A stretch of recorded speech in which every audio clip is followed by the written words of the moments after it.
Bom dia, irmãos, graça e paz da paz do Senhor Jesus. É um prazer poder estar aqui juntamente com os irmãos. Se você quiser, você pode sentar, na hora da leitura. É uma alegria poder estar aqui nessa amada igreja. Fico feliz de poder estar nessa manhã com os irmãos aqui dessa família de fé. Como o pastor Felipe ele falou, nós somos amigos já há bastante tempo, temos aí caminhado junto no Senhor, Louvo a Deus por ver esse trabalho maravilhoso que está sendo desenvolvido aqui no Anil. Falou aqui do saudoso, pastor Alessandro, que era um amigo também. Senti muito aquele momento de perda, mas Deus honra, Semente, e graças a Deus você está aqui. Louvo ao Senhor pela sua vida nessa manhã. Ia perguntar por ela, conheço a irmã Lia, Ela visitou a gente algumas vezes lá em Miguel Pereira, a irmã dela, a irmã Antônia e o irmão Arcanjo. Foram membros da nossa igreja, hoje estão congregando na Igreja Batista, mas são pessoas que amamos, então é uma alegria poder estar aqui. Irmãos, falar aqui brevemente antes de a gente entrar na questão da palavra nessa manhã.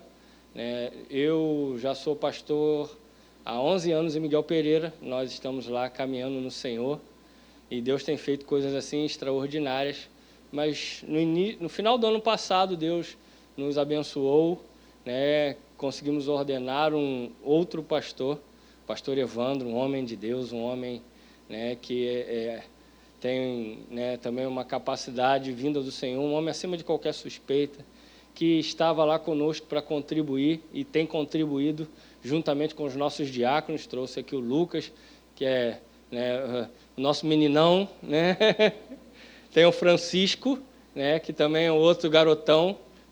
Francisco tem 79 anos, nosso diácono. 4 da manhã ele está de pé. Quem costuma conhecê-lo sabe que 6 horas, às vezes ele bate na porta perguntando se o café... Ele passa de bicicleta, o café está pronto! E é uma bênção. E ano passado, irmãos, nós tivemos essa alegria de ordenar o pastor Evandro para ser alguém que iria contribuir no ministério, mas nós não sabíamos que Deus ele já tinha outros projetos. Nesse ano, eu e minha esposa, a gente entendeu, no final do ano passado, nós entendemos que era um tempo de mudança. Após 11 anos em Miguel Pereira, morando em Queimado, são 70 quilômetros de distância, então a gente falou, está na hora de ir mais próximo da igreja. E aí nós fomos, irmãos, começamos a orar, começamos a projetar uma mudança, começamos a sonhar, começamos a ver casa. Irmãos, deu tudo errado. Dá um glória aí, dá um glória a Deus aí. Às vezes as coisas dão errado, irmãos, e não é porque é porque Deus tem outros projetos. E a gente começou a ficar meio que frustrado no sentido, porque a gente falou, poxa, mas é o tempo da gente estar mais próximo, é o tempo da gente caminhar. E um dia a gente orando, Deus falou, você não vai para lá. E Miguel Pereira, você conhece Miguel Pereira? Tá um luxo, tá bonito, vai lá, visite, Parque dos Dinos, as crianças vão adorar. O preço também tá padrão Miguel Pereira, Então, assim, mas é uma cidade maravilhosa, cidade linda, que nós amamos. E aí Deus ele falou comigo muito claramente, como talvez eu em tanto tempo não tinha ouvido. Ele falou, você não vai morar lá porque o seu tempo lá acabou. E ali, naquele momento, eu parei, orei, analisei e fui buscar conselho. A Bíblia diz que na multidão de conselhos há sabedoria. E aí fui conversar com pastores amigos, fui conversar com o bispo Rubem, que é um homem acima de qualquer suspeito, um homem que já tem uma estrada. E por último, assim como o pastor Felipe tem o pastor Roberto Azem, que é o seu pastor, eu tenho o pastor Antônio José, que a gente carinhosamente chama de Zezé, lá no presbitério. E conversei, todos eles chegaram ao entendimento de que era o tempo de Deus para nós. Então nós começamos um processo de transição que começou agora em julho, e o pastor Evandro está ficando na frente da igreja. Em julho do ano que vem, eu vou me despedir, depois de 11 anos, fevereiro a gente completa 11 anos, 11 anos nessa amada igreja, nesse local maravilhoso que o Senhor nos permitiu, e nós estamos iniciando uma outra jornada. Nosso amigo vai colocar aqui a foto.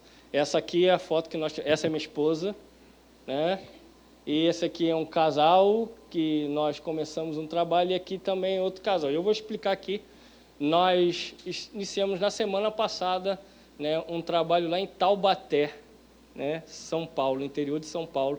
Pastor, você foi para Marlon? Fui. Eu sou um cara que subi na vida, irmãos.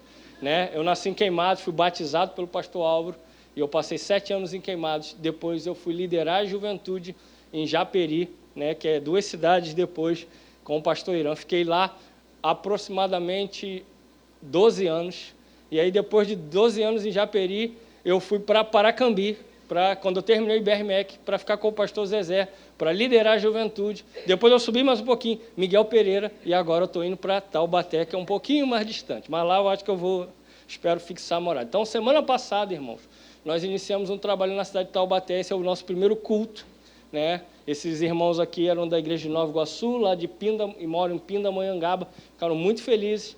Essa aqui é a cunhada do pastor Josenildo, que talvez os irmãos conheçam, pastor Josenildo da igreja lá da Vila São Luís, que era do lote 15, tem família lá, e eles nos ajudaram nesse processo, e nós iniciamos esse trabalho lá no Hotel Ibis, lá de Taubaté. Alugamos uma sala, né, com 15 lugares, e a gente está começando. Então, como é que vai acontecer, pastor? Eu ainda sou pastor Miguel Pereira, estou nesse processo até julho do ano que vem, e uma vez no mês eu vou estar indo a São Paulo para fazer um culto, até que eu me mude em definitivo, e a previsão deve ser em julho, né? Maio, julho, dependendo de como as coisas acontecerem no tempo do Senhor. Mas entre maio e julho a gente deve estar fazendo essa mudança definitiva para Taubaté. Então, ore por nós, irmãos. Se você conhece alguém, fiz um contato com o Maurício, porque ele é de lá, né? E ele ficou muito feliz, ele disse que vai lá nos visitar, e inclusive ele mandou para alguns amigos lá. Então, se você de repente conhece alguém daqui mudou lá para aquelas regiões, Pindamonhangaba, Taubaté, nós estamos lá começando. Essa semana tivemos a alegria, inclusive, resposta do senhor pastor Adriano, né, de Mesquita, falou, tem um casal de Mesquita que mudou para lá, ele fez o contato, eu já fiz o contato, na próxima reunião eles vão estar também indo. Hoje à noite em Queimados também vou conhecer uma irmã, né, que tem família lá, e ela, né, tem um testemunho assim, de vendo como que Deus vai conduzindo. Quando o pastor anunciou, fez como o Felipe não anunciou o local, a irmã foi para casa pedindo ao Senhor, podia ser uma igreja em Taubaté, tomara que essa igreja seja em Taubaté. E aí, quando ele falou, disse que a irmã chorou, porque ela já vem há anos orando por um trabalho em Taubaté por causa da família, e aí a gente vai vendo Deus conduzir todas as coisas. Então, ore por nós, né? Porque é sempre desafiador, irmão, depois de 11 anos no local, né, sair, mas entenda, nós não construímos nada para nós, é tudo para o Senhor. Amém, irmãos? Então, com alegria, eu quando disse ao pastor auxiliar, porque não é muito comum esse tipo de coisa, eu disse, olha, Miguel Pereira ano que vem só vai ter um pastor, e ele pensou, já era, dancei. Eu falei, não, você vai ser o pastor. E ele falou, mas por que, pastor?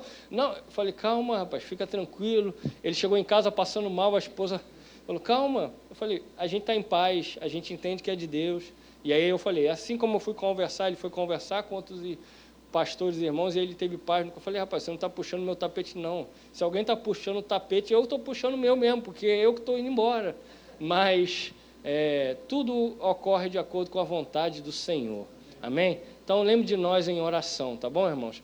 Mês que vem, em novembro, nós estamos lá com muita alegria, porque a gente tem muitas expectativas daquilo que o Senhor já começou a fazer. Amém? Amém. Agora eu queria te convidar aqui para uma meditação, e aí, né, como Deus ele tem os seus caminhos, né? Você pode ficar de pé e abra sua Bíblia em Romanos 12. Você não vai começar, né? Hoje nós já começamos a pensar em Romanos. É claro, não teologicamente, porque eu não sou teólogo, não sou como pastor de vocês, então, né? Então, assim, é apenas uma meditação para a gente se alegrar. E Romanos 12, versículo 9.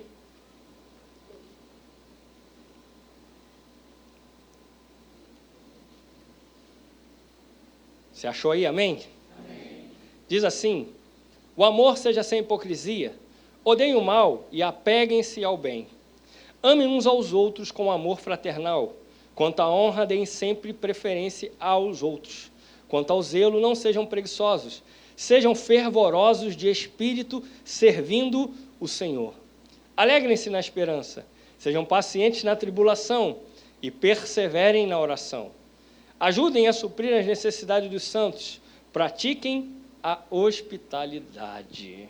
Amém? Uma palavra de oração. Pai Celestial, eu quero nessa hora pedir a Tua misericórdia e a Tua graça sobre as nossas vidas e pedir que o Senhor, ó Pai, continue abençoando os nossos corações, conforme e segundo a Tua vontade e a Tua palavra. Senhor, fala conosco, nos abençoa, Pai, eu te peço em nome de Jesus. Amém. Você pode se assentar, irmãos. Eu quero falar um pouco nessa manhã sobre a nossa luta diária. Mas antes, lembrei aqui, você vê a coisa... Fiquei feliz, irmão. Quanta criança, amém, irmão? E aí nessa hora eu fiquei pensando, eu acho que Miguel Pereira tem pouca criança, porque o pastor tem nenhuma, né? O pastor Felipe aqui, né, semeou, né? Crescer e multiplicar, né? Então eu vi muita criança. E eu e o pastor Evandro somos econômicos. Eu não tenho filho ainda e o pastor Evandro só tem um que já está com 18 anos. Mas que o Senhor abençoe e multiplique essa escolinha. E daqui a pouco o pastor Felipe vai dizer assim, a gente tem que mudar, aumentar a escolinha porque está chegando criança. Irmãos, nós precisamos cuidar das nossas crianças. Há um ataque específico voltado para as crianças. E a gente precisa, né, ensiná-las a andar no caminho do Senhor. Então, que essa igreja da criança multiplique ainda mais, em nome de Jesus. Irmãos, esse capítulo aqui de Romanos é um capítulo muito específico, onde Paulo, ele começa dando algumas instruções importantes. O apóstolo Paulo sempre foi um encorajador da igreja. A missão do apóstolo foi sempre fazer com que a igreja ela vivesse uma doutrina correta. Paulo, em todos os seus esforços, ele fez muito em prol da igreja com relação à maneira como a igreja deveria servir o Senhor. E aqui, Paulo, no seu momento, tenta trazer luz aos filhos de Deus. Ele começa, inclusive, o capítulo dizendo, né, que, rogo-vos, pois, irmãos, que apresenteis seus corpos como sacrifício vivo, né, santo e agradável a Deus, que é o seu culto racional. E ele diz, e não vos conformeis com esse século, mas transformai-vos pela renovação da vossa mente. Aqui, em particular, ele começa a falar um pouco sobre as virtudes da vida cristã. E ele vai falar sobre o amor, dizendo, o amor seja sem hipocrisia, ou seja, seja sem fingimento, ame de fato e de verdade. Mas hoje eu queria apenas olhar com vocês algumas questões aqui que ele fala especificamente no versículo 12. Ele vai dizer, alegrem-se na esperança, sejam pacientes na tribulação e perseverem na oração, irmãos. Paulo, ele sempre foi alguém que se importou com a saúde espiritual da sua igreja. E ele, em todos os momentos, estava preocupado como a igreja deveria servir a Jesus. Aquele homem, ele era um homem letrado, irmão. Paulo foi um fariseu da tribo de Benjamim, treinado aos pés de Gamaliel, um homem extremamente importante do Sinédrio. Então, Paulo não era um qualquer, mas quando ele se converteu, quando ele realmente entendeu o que o evangelho representava na sua vida, Paulo voltou a estudar porque ele queria servir ao Senhor com qualidade. E aqui, em particular, ele escreve essa carta para poder trazer aos irmãos um direcionamento espiritual, um alerta à sua igreja.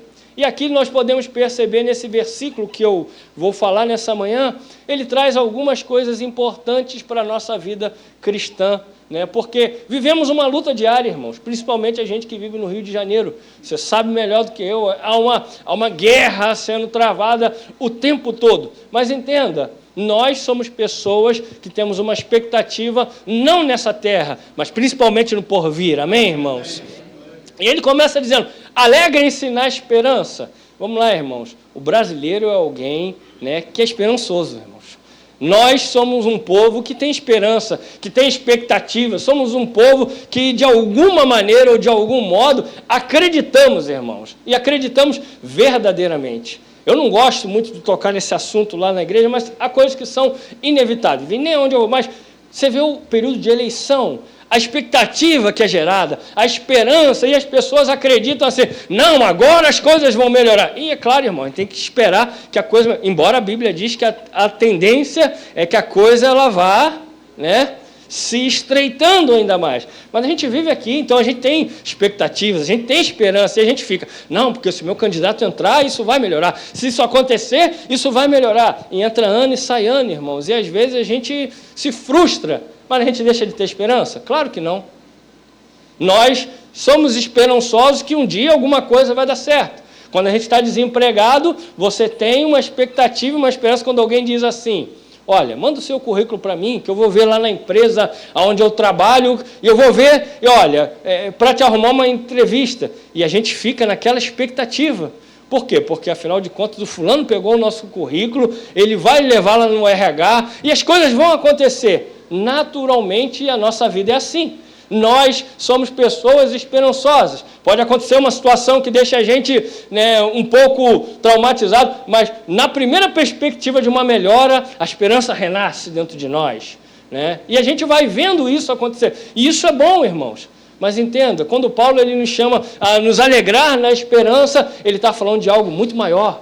Porque, irmãos, às vezes, o mesmo entusiasmo que temos quando entra o período político, o mesmo entusiasmo que temos quando a gente recebe uma proposta de levar um currículo, porque a gente precisa trabalhar e alimentar a nossa família, nós não temos quando a Bíblia diz, alegrem-se na esperança. Irmãos, a esperança que Paulo está falando não é uma esperança terrena, não é uma esperança dessa terra, não é uma esperança do agora, é uma esperança no porvir. Irmãos, devemos nos alegrar na esperança, porque Jesus voltará para buscar a sua igreja, irmãos. E essa expectativa deve arder dentro de nós, tal como de uma vida melhor, irmãos. Nós vimos aqui os pequeninos e a gente espera que o mundo que a gente deixa para eles é melhor do que o que a gente vive. E claro, quem é pai já fica preocupado com um monte de coisa. Mas entenda, há uma esperança viva que Jesus nos chama a viver. Há uma esperança viva que Ele nos chama a participar. E essa esperança é que quando essa vida passar, no céu moraremos com o Senhor. Vemos uma igreja hoje que tem expectativas terrenas, e isso é maravilhoso. Irmãos, Jesus não deixou a gente aqui só para sofrer, não. Ele espera que a gente viva uma vida abundante aqui. Mas entenda, essa vida vai passar. Com muita alegria, com muita satisfação, né?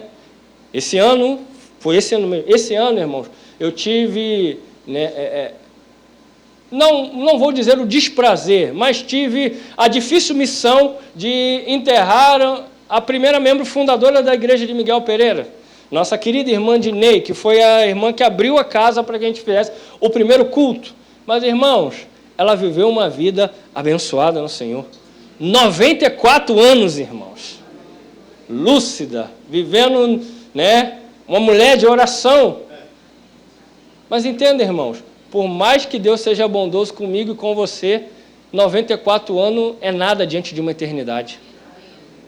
E a gente pensa assim, poxa, a vida aqui vai passar. E vai. Se Deus for bom contigo, 90, talvez 100. Mas a eternidade, irmãos, não pode ser calculada. E aí, às vezes, a gente fica muito focado naquilo que a gente vive nessa terra. E é importante, mas esquece que há uma alegria indizível, uma alegria que é a maior alegria que nós podemos ter, a certeza que vamos morar no céu. Quando Paulo diz, alegrem-se na esperança, ele está dizendo, olha, pode dar tudo errado aqui. Irmãos, Paulo foi apedrejado, Paulo foi espancado, Paulo foi dado como morto na porta da cidade. Um homem desse, como escreve um texto, alegrem-se na esperança. Que esperança é essa? De levar mais uma surra, né, do Sinédrio ou de algum soldado romano? Não, é porque ele via lá na frente. Talvez a vida aqui hoje ainda seja uma vida difícil, irmão. Talvez você fica, quando é que essa tribulação vai passar? Quando essas coisas vão acontecer? Né? Mas entenda, há uma alegria que deve permear o nosso coração, que não está ligada a coisas dessa terra, está ligado a uma vida com Jesus no céu. Porque nem sempre, irmãos, as coisas vão melhorar como a gente espera. E eu digo, né, tem gente que diz assim, olha, mas quando eu não era crente, a minha vida era mais fácil. Claro, quando você não era crente, você estava a serviço desse mundo. A partir do momento que Jesus te chamou e os seus olhos abriram, você passou a ser um opositor das coisas que Satanás prega nessa terra. E aí, muitas das vezes, vêm as oposições. E aí há pessoas que param no meio do caminho, há pessoas que desistem, há pessoas que deixam para lá, por quê? A sua esperança é terrena. Volto a dizer, Deus nos deu, né, uma vida abundante aqui também. Mas isso não quer dizer que você não tenha problema, isso não quer dizer que você não tenha tribulação, isso não quer dizer que a sua vida não seja difícil, que não haja perdas. Todo mundo tem perdas, irmão. Mas entenda, quando nós nos agarramos na viva expectativa e na viva esperança, não há como não se alegrar. Por quê? Porque Jesus é a viva esperança nos nossos corações, irmãos. E ele está dizendo, olha, alegrem-se na esperança. Qual é a expectativa que nós temos, irmãos? De que um dia nós vamos morar no céu. Irmãos, você já pensou nessa questão? Essa vida vai passar. E é bom, irmão, por mais problema que a gente tem, ninguém quer ir agora. Alguém quer ir agora? Ninguém, né? Todo mundo diz, mas essa vida está difícil. Eu falo, vou orar aqui e, né, fazer igual o bispo Rubens. Se você quer ir agora, eu oro para que Jesus dê a mim os anos que Ele ia te dar. E aí Ele, né? Porque com toda dificuldade, viver é bom. É uma maravilha. Mas entenda uma coisa, no céu vai ser ainda mais maravilhoso. Porque a gente vai estar o tempo todo na presença de Jesus. Já parou para pensar sobre isso? Há uma esperança viva que deve permear o nosso coração de que, ainda que a gente viva uma boa vida nessa terra, ainda que as coisas aconteçam às mil maravilhas, aqui vai findar, mas lá na eternidade, e eternidade é uma palavra que a gente nem consegue desmembrar, início, meio e fim, a gente é finito. Eternidade, a gente pensa, poxa, 94 anos, que bênção, morreu tarde, né? Irmão, a eternidade... Você soma 94 anos aí por não sei quanto tempo e tu nunca vai achar. Por quê? Porque vai ser maravilhoso. Agora, precisamos, nessa vida aqui, semear para lá. Porque o que fazemos aqui vai ecoar na eternidade. Se fizermos uma vida, se deixarmos uma vida de qualquer jeito, entenda, já pensou uma eternidade sem Jesus? Quão terrível será? Porque a gente... se alegra na expectativa quando Paulo diz aqui, né, da esperança de viver com Jesus. Mas para isso nós precisamos semear uma vida com Deus. Nós precisamos semear no reino de Deus. Nós precisamos semear naquilo que o Senhor tem nos chamado a fazer como igreja. Quantas pessoas nós conhecemos, irmãos, que precisam estar aqui nesse lugar, que precisam ouvir de Jesus, que precisam se alegrar nessa esperança. Há pessoas talvez indo para casa agora, nesse momento que a gente está aqui cultuando, sem expectativa, sem esperança, porque a vida dela está focada no aqui, no agora, nessas coisas terrenas, e elas se frustram. A gente é humano e se frustra, mas a gente entende que a gente tem algo onde a gente pode, né, se agarrar, e é a nossa fé, a nossa vida em Deus. Mas há pessoas que não têm nada disso. E um dia, irmãos, nós fomos apresentados a essa esperança viva. Por quê, irmãos? Alguém falou de Jesus para nós. Mas eu nasci na igreja, pastor. Você nasceu na igreja, mas Jesus, né, foi bom com você, e aí você ouviu o pastor e ele falou de Jesus para você. Mas se você é como eu, que não nasceu num lar cristão, né, que foi alcançado pela graça de Deus, você entende muito bem. Alguém um dia falou de Jesus. A igreja precisa voltar a falar dessa viva esperança, irmãos. Hoje, isso não é uma crítica, é uma constatação. Eu vejo muito empenho de pessoas querendo trazer crente para a igreja. Eu falo lá em Miguel Pereira, irmãos, quando tem um evento, convide alguém que não é crente, convide alguém que está desviado. Ninguém que é de outra igreja é proibido de estar, mas deixa o crente lá na igreja dele, porque às vezes ele vem e me arruma um problema, porque ele vem, quer ficar, ele vem, o pastor acha que eu estou pegando a ovelha dele, né? Mas olha quanta gente tem nesse lugar que não conhece Jesus. Ou seja, essa viva esperança que está dentro de nós, irmãos, precisa ser compartilhada. Coisa boa a gente compartilha, amém ou não amém? Amém. Quer ver um exemplo que eu sempre dou em Miguel Pereira? Né? Quando teu filho passa, hoje é dia de Enem, né? Quando, tem irmãos aqui fazendo, né? Você tem filho fazendo Enem hoje? Alguém tem aí? Aí. Quando passar, vai ser assim, ó, meu filho passou no Enem. Meu filho entrou na faculdade. Por quê, irmão? Qualquer lugar que você encontrar, o pai vai dizer, meu filho passou na faculdade. É assim, irmão. Por quê? Cara, é um momento esperado. É um momento assim que você, né, você está vendo as coisas sendo encaminhadas. Você fala, estou completando bem o meu trabalho. Né? Daqui a pouco o Felipe vai estar assim, né, vão estar aí. É rápido, irmão, passa. Aí daqui a pouco casa o filho, casa a filha. Né? E aí você né, se sente realizado. E aí, qualquer lugar que você vai, a conversa é assim, ó, meu filho passou na faculdade, meu filho vai casar, minha filha vai casar, olha, né, meu neto vai nascer. Por quê? Porque isso enche os nossos corações. Né? É só lá em casa que acontece isso. Esses dias minha mãe disse assim para mim, o seu tempo passou, agora é dos seus sobrinhos. Né? Meu irmão tem 3 filhos, né? Estavam ontem com a gente. E aí, depois que o neto nasce, o filho perde a vez. Perdeu lá também, Felipe? Aí, tudo é para neto. Né? Eu falei, mas o filho sou eu, gente. Ela falou, não, seu tempo já era. Né? E aí, eu e meu irmão ficamos no segundo plano, porque agora é o neto.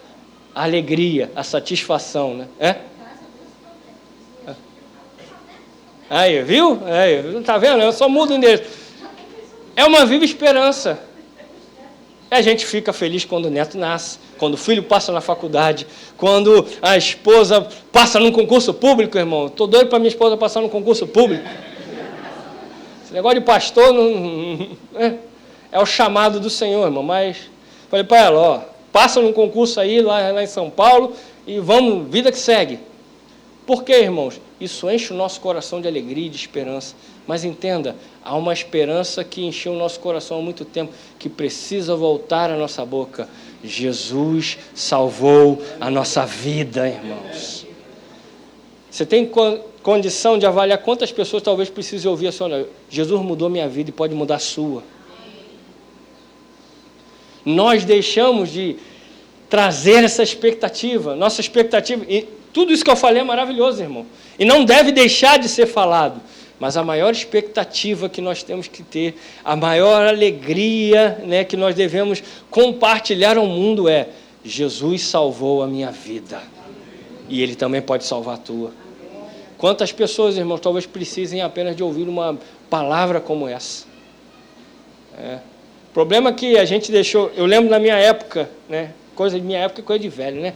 A minha época de jovem, a gente falava, esses crentes são chatos, né? Porque eu tinha uns amigos que, na primeira oportunidade que tinha, ele falava, vamos lá na igreja, vamos... E falava, irmãos, nós perdemos de alguma maneira essa coisa. A gente acabou sendo politicamente correto, né? E a gente diz, não, mas se eu falar muito, a pessoa vai me achar chato.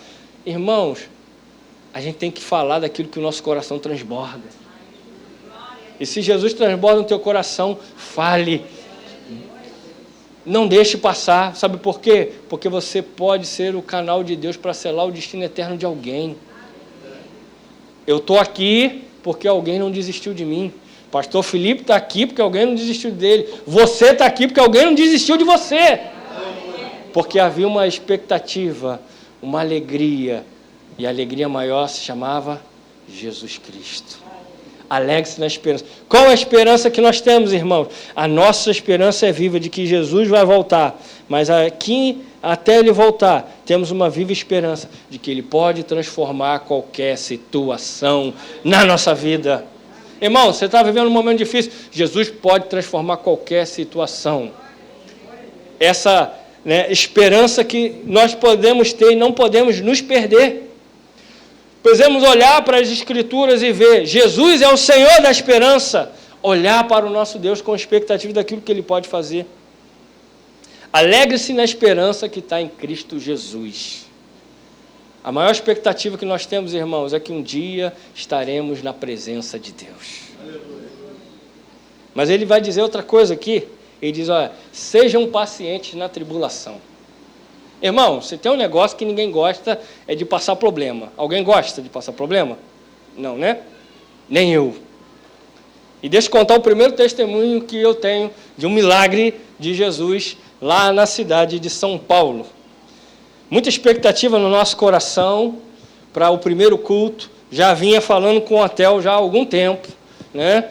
E ali, naquele momento, chegou o determinado momento onde o hotel, né, já tinha fechado toda a agenda, já tinha confirmado a nossa data, e aí, semana passada, fiz toda a manutenção no carro, que é de praxe para viagem, troquei um monte de coisa, troquei pneu, troquei tudo, irmão, que você pensar, e 5 da manhã, saiu eu e minha esposa rumo a São Paulo.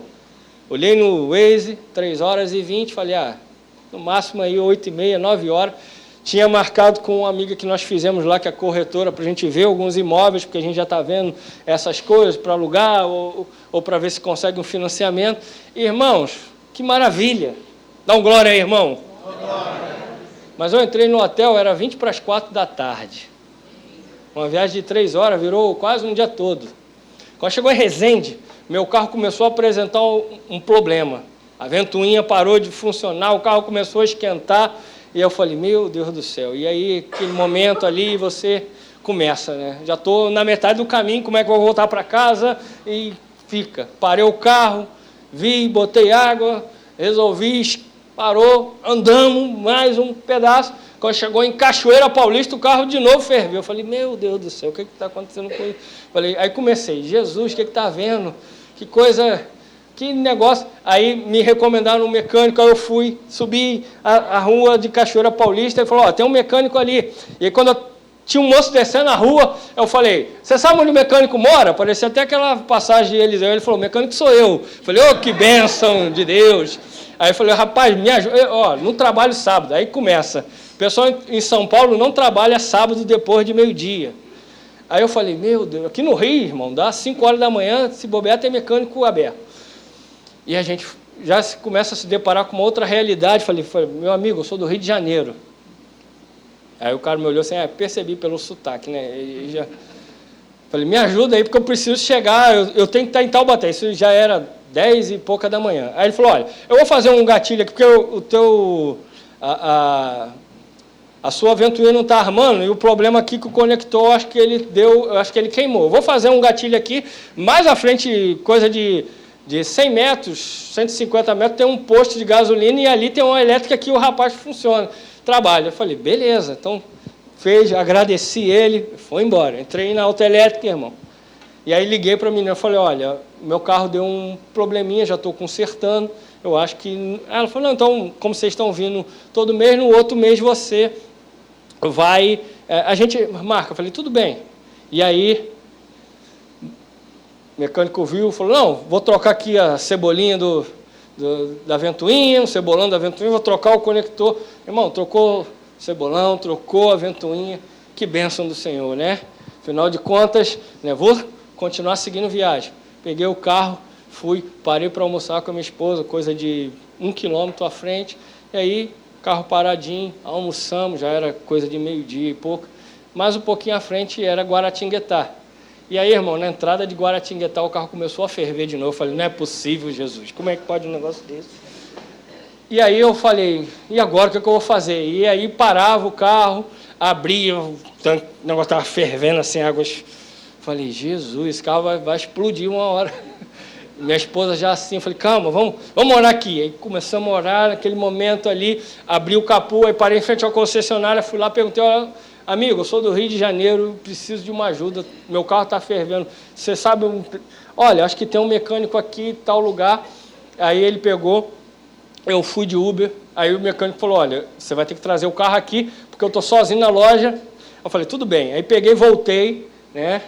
E aí deixamos o carro. Mas, irmãos, mesmo diante dessa situação, a coisa que a gente precisa é ser paciente. Mas, em momentos, eu estou contando resumidamente, porque outras coisas... Mas uma coisa que a gente pode perceber, a mão de Deus esteve sobre a gente em todo o tempo. Deus começou a quebrar alguns paradigmas naquele momento. Primeiro de tudo, a gente sempre ouve assim, paulista é um pessoal meio fechado. Irmão, nós encontramos tanta gente de boa vontade, Deus colocou tanta gente, sabe, aquela coisa assim, já para quebrar aquela coisa assim de que paulista né?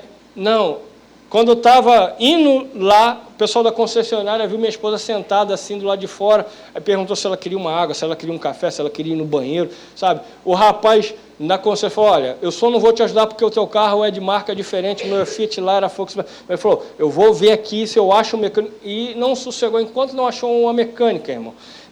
Eu falei, poxa, meu irmão, me desculpe o trabalho. Não, meu irmão, já passei situações assim também na rua, sei como é que é. E aí ele me recomendou, eu fui. Um senhor, assim, extremamente educado e profissional. E aí ele falou, olha... eu vou dar uma olhadinha aqui para você, não posso ver agora porque tem outros carros aqui, mas fica tranquilo, isso já era 1h pouca da tarde, eu falei, meu Deus, o culto é 4 horas, como é que eu vou fazer da vida? Eu ainda estava a 50 quilômetros da cidade. E aí, de repente, ele falou, olha, eu acho que o teu problema é na bomba d'água aqui. Vai lá num lugar e compra a bomba d'água. Eu falei, olha, como é que eu chego lá? Ele falou, ele não sabia o endereço para me botar no Uber. Aí tinha um senhor do lado. Ele falou assim, entra no meu carro aqui que eu te levo lá. Não é meu caminho não, mas eu vou te deixar na porta, depois você vem de Uber. Gente, a pessoa nunca tinha me visto, né? E ali nós vimos a mão de Deus, aí foi. Quando eu voltei, o mecânico falou assim, olha, eu vou mexer no seu carro. Aí ele falou, fica tranquilo. Eu pensei assim, Érica, vamos ter que ficar em São Paulo domingo e na segunda-feira a gente vai embora. Aí eu falei, poxa, eu sei que você não... Ele falou, fica tranquilo, vai para o teu compromisso. E aí, irmão, tira tudo de dentro do carro, chama Uber. Chamei um Uber, falei, vai ser uma facada daquela. Mas o horário favoreceu, irmão. Ficou abaixo de R$100, né, que já foi um milagre do Senhor. Ali bota violão, bota caixa de som, bota um monte de coisa, né, mala. E aí ele falou assim, olha, quando terminar eu te ligo, amanhã você pode vir buscar teu carro, eu vou vir abrir a oficina. Domingo, irmão, domingo em trabalho. Eu trabalhei sábado, né, domingo. Ele foi, irmãos, ele foi lá, domingo, fiz o culto, acabou o culto, chegou uma mensagem, ó, teu carro está pronto, pode vir buscar amanhã. Eu falei, tá, vou buscar amanhã então. Fizemos o culto, foi maravilhoso, tudo, né, aquela expectativa do culto. Domingo, irmãos, nós fomos lá pegar o nosso carro. Pegamos, esperei ele, 11 horas, minha mãe me ligou, estava na oficina. Mãe é assim, né? Aí eu falei, não, mãe, fica tranquilo, já resolvi, estou indo embora. Irmão, pegamos o carro, botei gasolina, tinha um posto em frente, falei, vou completar um pouquinho para a gente ir embora tranquilo. Falei, Érica, 2 horas estamos em casa. 5h20 eu cheguei.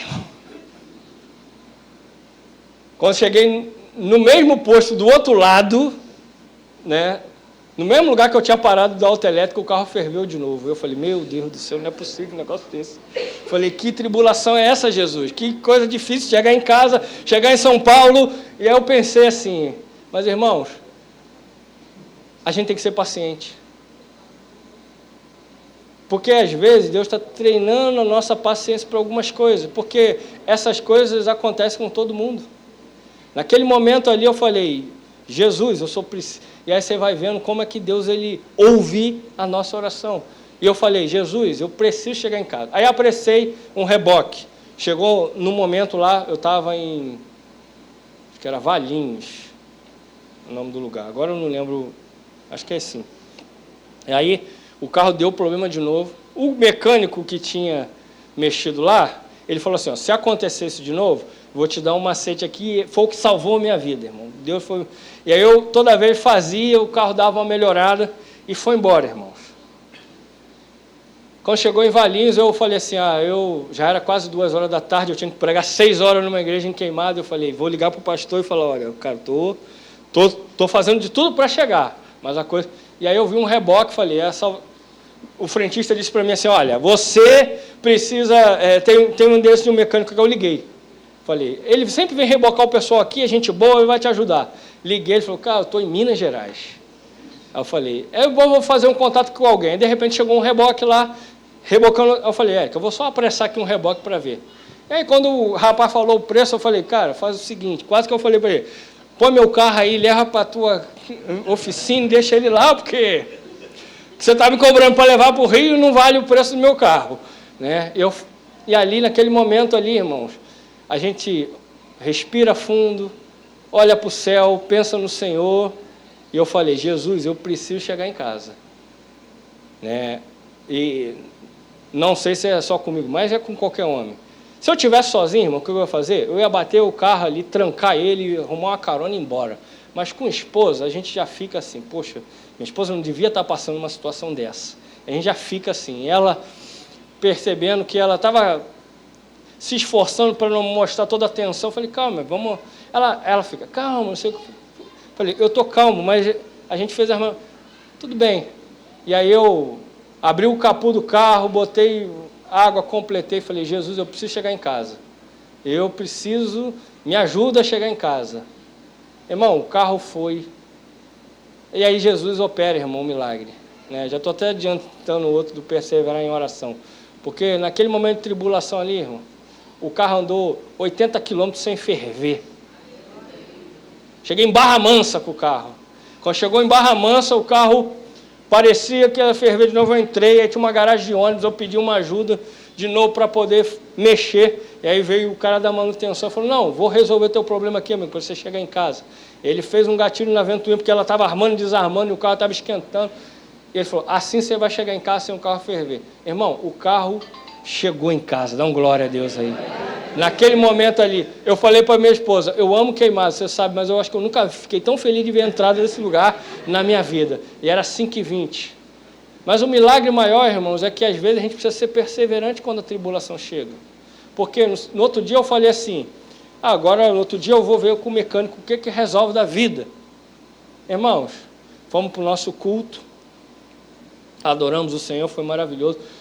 Segunda-feira de manhã eu falei, Érica, eu vou levar o carro no mecânico. Quando eu virei a chave, cadê que o carro ligava, irmão? De jeito nenhum, o carro não pegava de jeito nenhum, trancou o motor. Aí eu falei assim, realmente Jesus atendeu minha oração, eu deveria ter orado. Jesus, deixa eu chegar em casa e depois levar o carro no mecânico. Eu cheguei em casa, está lá na garagem, irmão. O mecânico foi lá, e aí ele falou, cara, o diagnóstico preliminar aqui, ele está fazendo, que o teu cabeçote já era. Né? O cenário melhor é só o cabeçote. O cenário ruim é que vai ter que fazer o motor todo. Mas, irmãos, nós, mesmo diante dessa situação, vimos a mão de Deus na nossa vida. Falei, Érica, Deus é milagroso. 200 quilômetros com um carro ruim. Esse carro ele ia parar em qualquer momento. Mas naquele momento ali, Deus falou, não, vamos testar, vamos ver se ele tem paciência no momento. Irmão, tribulação é igual tempestade, chega sem avisar. E às vezes a gente tem que ser paciente. Sabe por quê? Às vezes está dando tudo certo. Paulo está dizendo, seja paciente na tribulação. Porque tribulação não é um negócio assim, estou chegando. Não, ela vai e entra, sem bater. Desmorona tudo. De repente está todo mundo com saúde, vem um vento e bum, todo mundo cai doente. De repente tua vida financeira está toda estabilizada, uma coisa acontece, bum, vira um caos e você daqui a pouco está no vermelho. De repente está todo mundo bem e uma coisa acontece e uma situação descamba na família. É assim. Mas Paulo estava dizendo, seja paciente na tribulação. Às vezes, irmãos, no meio de tribulação, a única coisa que a gente precisa fazer é esperar em Deus. Ser paciente e aguardar. Às vezes, a melhor coisa que a gente tem que fazer, sabe qual é, pastor? Nada. É confiar em Deus. Paulo está dizendo, seja alguém paciente na tribulação. Porque, irmão, viver momento bom é maravilhoso. Você quer momento bom? Eu adoro. Mas uma coisa que o momento bom e o ruim têm em comum é que os dois passam. Se você está vivendo um momento bom, deixa eu te dizer, irmão, curta, celebre, adore, porque ele vai passar. Se você está vivendo um momento ruim, pastor, está tudo ruim, estou sendo amassado, estou sendo, né? Vai passar, irmão. Porque a vida é assim. Mas Paulo está dizendo, seja paciente na tribulação. Tribulação, em outra passagem, diz que produz perseverança. E Paulo está dizendo aqui, seja, né, ele vai dizer, seja paciente na tribulação e o quê? Persevere em oração. E o último ponto é esse, perseverar em oração. Nós fomos pacientes, irmão, mas nós viemos orando o tempo todo de São Paulo para cá, falando, Jesus, esse carro precisa chegar em casa. Às vezes, irmãos, há coisas que nos colocam de joelho e a gente ora como se nunca tivesse orado na vida. Eu falei, Érica, vamos lá, Deus está produzindo testemunho. É bom quando conta, é ruim quando passa. Mas você quer o quê? Eu escrevi um livro sobre oração, então ele está me testando para ver se eu oro. Irmãos, Deus sempre está conosco. Deixa eu te dizer uma coisa, pastor, se você tivesse que ir de novo, iria. É claro, se eu soubesse que o carro ia dar esse problema, eu não iria com o meu carro, eu iria com outro. Mas eu estou dizendo o seguinte, Deus, ele nos conduz. E eu disse para os irmãos, tanto eu e minha esposa, se a gente não tivesse plena convicção daquilo que Deus nos chamou para fazer, eu ia dizer, esquece esse negócio de São Paulo, vamos viver nossa vida. Mas não, irmão, nós já estamos muito animados para o próximo mês, irmão. Sabe por quê? Porque a gente entende que tribulação faz parte da vida. E quanto mais difícil, talvez muito mais Deus está de alguma... Entenda uma coisa, nós estamos entrando numa área onde não tem uma igreja de Nova Vida. Ali naquela região vamos ser, se Deus permitir, eu espero que Ele permita, isso é para a glória de Deus, não para homens, vamos ser a primeira igreja ali naquela região de São Paulo. Só temos uma igreja em Sorocaba com o pastor Moisés e uma que eu acho que é em Fernandópolis, que eu acho que é na divisa com Minas. Então ali, nós vamos ser a terceira igreja de Nova Vida no estado de São Paulo, que é um estado gigantesco. Olha quanto campo missionário Deus ele ainda tem. Mas entenda, abrir caminho, às vezes, é desafiador. Aí eu falei para a Érica, isso mostra o quanto que Deus, né, ele está nos encorajando. Vai ser difícil? Vai, mas Ele encoraja. Aí na segunda-feira apareceu mais uma família. Na outra segunda-feira à tarde apareceu mais uma família. Ou seja, Deus está dizendo, meu filho, foi difícil, mas você está na direção. É isso aí mesmo. Ou seja, isso motiva o nosso coração, irmãos. E nós estamos com expectativa para novembro. Para ir. Vamos de que jeito? Vamos do jeito que o Senhor permitir. Tiver que ir de ônibus, vamos. Tiver que ir de carro alugado, vamos. Tiver que ir de foguete, vamos, né? Agora tem um problema, né? Diziam que foguete não dá ré, o Elon Musk agora fez um foguete da ré, né? Vamos cumprindo a obra do Senhor. Mas entenda, na vida nós precisamos perseverar. Nós somos chamados hoje a geração micro-ondas, porque a gente quer pôr um negócio lá e já ver pronto. A gente quer orar e chegar em casa e ver o problema resolvido. Mas, irmãos, há coisas que não vão ser resolvidas instantaneamente. Não é porque Deus não possa fazer, é porque Ele quer te ensinar ou quer me ensinar. Esse livro que eu escrevi, ele vai falar, no finalzinho, eu vou contar um pouquinho da minha história familiar, bem breve. Mas ele nasceu quando eu lembro da minha avó. Na verdade, eu lembro das minhas duas avós, que eram cristãs e pregavam para nós. Mas uma, a mãe da minha mãe, era uma mulher que vivia muito tempo em oração. Né? Nós, da Nova Vida, temos aí, né, somos co-irmãs da Assembleia de Deus. O bispo Roberto, fundador da igreja, era da Assembleia de Deus canadense. Minha avó era da Assembleia de Deus, irmão. E aquela Assembleia de Deus do coque, braba. Minha avó parecia que tinha olho de raio-x. Tinha até medo, às vezes, de ficar perto dela. Mas uma das coisas que eu mais lembro na minha história de adolescência era o quanto que a minha avó orava. Às vezes, quando eu ia na madrugada beber água ou ia ao banheiro, eu escutava ela orando no quarto. Não tinha a mínima noção do que era, irmão. Achava até que estava passando mal. Né? Minha avó orava muito em línguas e a gente não tinha... Não nasci na igreja, falei, gente, ela deve estar passando mal, mas o marido dela está lá, então ele... Mas ela orando, uma mulher que perseverou pela família. Eu não era crente, minha mãe não era crente, algumas tias minhas estavam desviadas, alguns primos meus não iam à igreja, mas minha avó perseverou muitos anos. O pessoal mais novo talvez não saiba do que eu digo, mas o mais antigo aí vai saber. Você já foi numa... Você lembra quando aquelas casas antigas tinha taco? Você sabe o que é taco? Né? Um piso de madeira. Hoje a gente tem piso cerâmico, uma benção, né? Mas taco tinha que... Né? E era um negócio duro, irmãos. Minha prima mais velha, ela disse que quando minha avó morreu, ela foi no quarto onde a minha avó morava, para pegar a Bíblia, que inclusive foi minha primeira Bíblia. E ela disse que no taco era marcado. Minha avó era forte, mas, irmão, taco era um negócio resistente demais. Para quebrar taco é só cupim. Cupim era um negócio assim. Mas ela, quando chegou em casa para devolver a Bíblia, uma coisa, eu notei que ela estava impactada com algo. Eu perguntei, o que houve? E ela falou, lá onde a avó ficava, no taco estava marcado o seu joelho. Irmão, marcar taco com o joelho é muito tempo de oração. Era afundado aonde ela orava, porque ela orava todo dia no mesmo lugar. E eu lembro, ela não viu com os olhos naturais, mas com os olhos espirituais ela morreu crendo na promessa. Ela perseverou em oração. Irmãos, perseverar em oração. Às vezes a gente ora por alguém uma semana e desiste, porque diz, está muito difícil. Irmão, Abraão esperou 25 anos um filho. José esperou 18 anos para sair de uma situação que os irmãos o enfiaram. A gente às vezes ora uma semana e desiste. Paulo está dizendo, ó, persevere em oração. O que tem te feito perseverar em oração? Quais são as coisas, né, que talvez tiram o seu sono a ponto de você orar até se exaurir? Como eu falei, irmãos, nossas expectativas terrenas devem ser maravilhosas, mas, irmãos, nada se compara à expectativa do céu. Amém.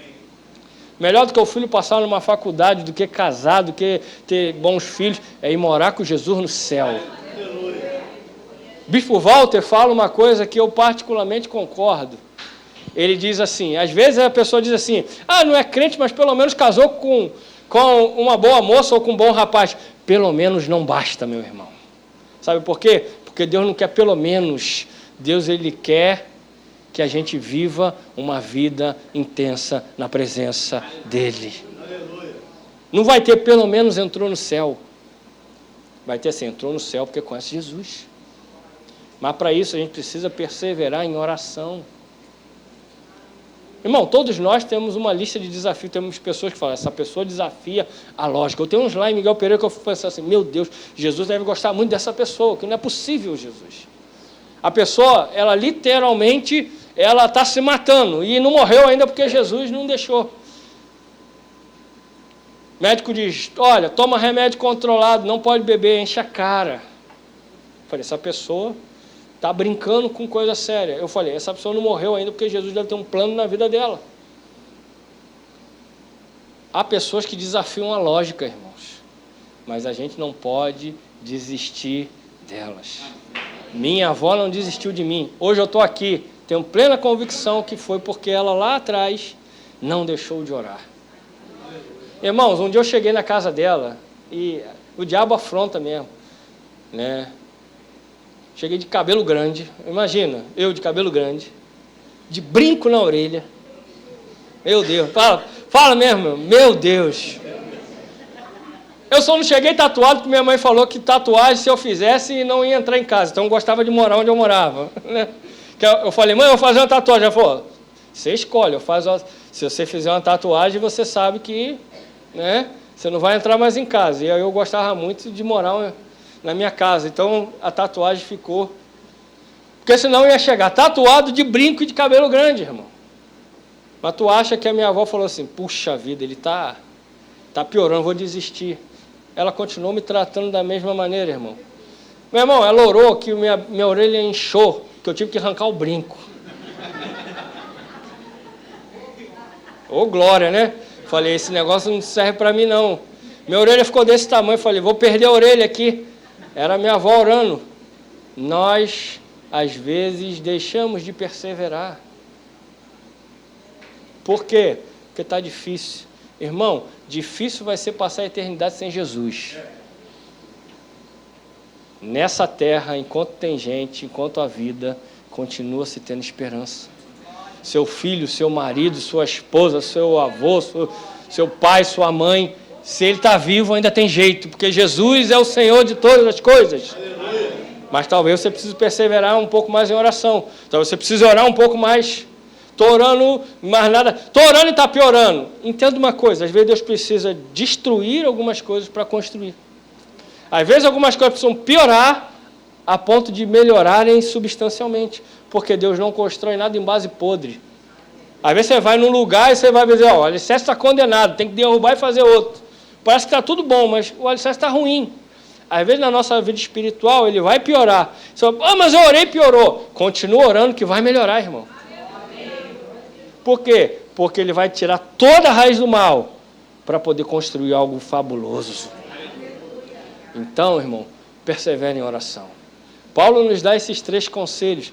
Alegrem-se na esperança. Você tem alegria? Você tem esperança? Mas não é de melhora no governo, é de melhora em Jesus. Aleluia.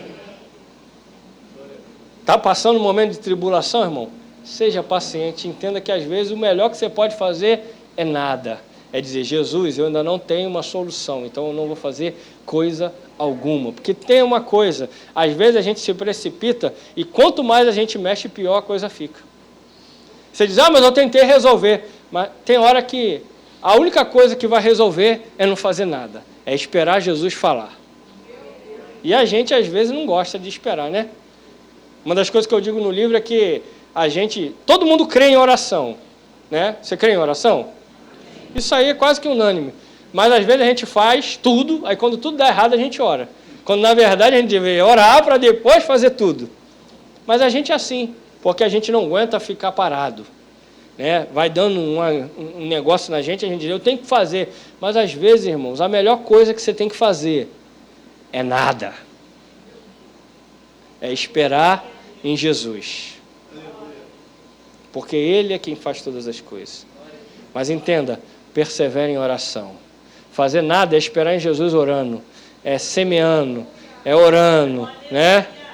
Culto de oração terça-feira, vem orar. Os cultos que deveriam ser os cultos maiores da igreja é o de oração, irmão.